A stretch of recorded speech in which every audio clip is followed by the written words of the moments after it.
আচ্ছা ভাবুন তো, আপনি গভীর রাতে একটি বিশাল মরুভূমির মাঝখানে দাঁড়িয়ে আছেন। চারদিকে শুধু নীরবতা। হঠাৎ দূরে চোখে পড়ল এক বিশাল আগুনের গর্ত। এত বড়, এত ভয়ঙ্কর, মনে হবে যেন পৃথিবীর বুক ফেটে ভেতর থেকে আগুন বেরিয়ে আসছে। কিন্তু সবচেয়ে ভয়ঙ্কর বিষয়টা কি জানেন? এটি অর্ধ শতাব্দীরও বেশি সময় ধরে চলছে। আর তাই স্থানীয় মানুষ এর নাম দিয়েছে ডোর টু হেল, নরকের দরজা। কিন্তু এটা কি সত্যি নরকের দরজা, নাকি মানুষের একটি ছোট ভুল যা ইতিহাসের সবচেয়ে বড় বিস্ময়ে পরিণত হয়েছে? চলুন আজকে এই ঘটনাটি জানা যাক।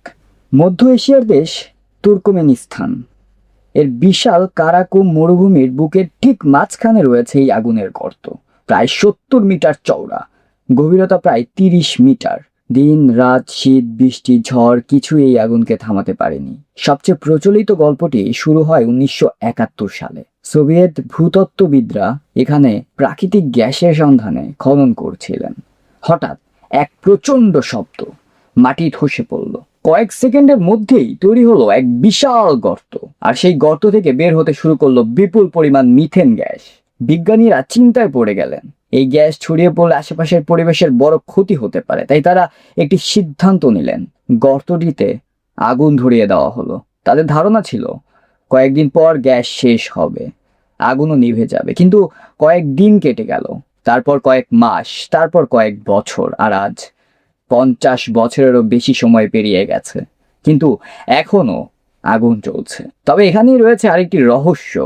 সব গবেষক এই গল্পের সঙ্গে একমত নন। কিছু গবেষকের মতে এই গর্তটি 1971 সালেরও আগে তৈরি হয়েছিল, অর্থাৎ এর জন্মের আসল ইতিহাস আজও পুরোপুরি নিশ্চিত নয়। আর সেই কারণেই এই জায়গাটি শুধু একটি আগুনের গর্ত নয়, এটি পৃথিবীর অন্যতম রহস্যময় স্থান। আরো অবাক করা বিষয়, 2013 সালে কানাডিয়ান অভিযাত্রী জর্জ কুরুনিস বিশেষ তাপ প্রতিরোধী পোশাক পরে এই জ্বলন্ত গর্তের ভেতরে নেমেছিলেন। সেখানে সংগ্রহ করা নমুনায় বিজ্ঞানীরা এমন কিছু অণুজীবের সন্ধান পান যারা এত চরম তাপেও বেঁচে থাকতে পারে। অর্থাৎ যেখানে আমরা শুধু আগুন দেখি, সেখানে প্রকৃতি এখনো জীবন লুকিয়ে রেখেছে। ভাবুন তো, একটি আগুন যা মানুষ নিজেই জ্বালিয়েছিল কিন্তু আর কখনো নেভাতে পারেনি। আর সেটি পৃথিবীর সবচেয়ে রহস্যময় পর্যটন আকর্ষণগুলোর একটি। তাই প্রশ্নটা থেকেই যায়, এটা কি শুধু একটি গ্যাস ক্রেটার, নাকি প্রকৃতির এমন এক বিস্ময় যাকে মানুষ নিজের ভয় থেকে নাম দিয়েছে নরকের দরজা? আপনি যদি সুযোগ পান এই জায়গাটি নিজের চোখে দেখতে যাবেন, কমেন্টে লিখুন।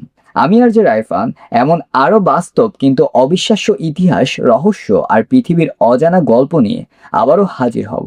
ততক্ষণ পর্যন্ত ভালো থাকুন, সুস্থ থাকুন। আল্লাহ হাফেজ।